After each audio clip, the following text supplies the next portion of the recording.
Hi అండి, అందరు ఎలా ఉన్నారు? ఈరోజు వచ్చేసి ఫ్రైడే కదా, మా పూజ రూమ్ చూద్దాం రండి ఒకసారి. రండి. దీపకాంతుల్లో మన అమ్మవారు చూడండి ఎంత అందంగా ఉన్నారో. ఆ ఫోటో కొల్హాపూర్ అమ్మవారి ఫోటో అండి. ఇదేమో కామాక్షి అమ్మవారి ఫోటో అండి. మొన్న కంచికి వెళ్ళినప్పుడు తీసుకొచ్చాను.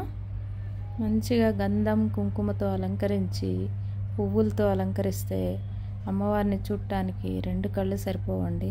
అంత ఆహ్లాదంగా అనిపిస్తుంది పూజ రూమ్లోకి రాగానే. మనసంతా కూడా దేవుళ్ళందరినీ చూస్తుంటే ఎన్ని టెన్షన్స్ ఉన్నా పక్కకు పోతాయండి.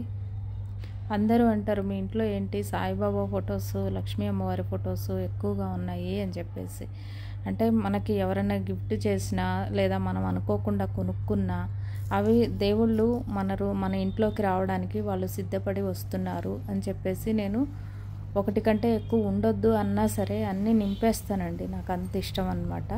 ఈరోజు వచ్చేసి ప్రసాదం కింద గోధుమ రవ్వ పాయసం చేశానండి. అమ్మవారికి ఎక్కువ పాలు పోసి చేశానండి. అమ్మవారికి ఈ పాయసం అంటే చాలా ఇష్టం, మహాలక్ష్మి అమ్మవారికి.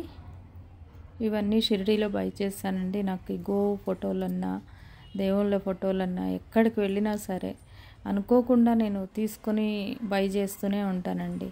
అది నేను దేవుళ్ళందరూ మన ఇంటికి రావడానికి వాళ్ళు మనకు ఆశీర్వాదం చేస్తున్నారు అని నేను ఫీల్ అవుతానండి.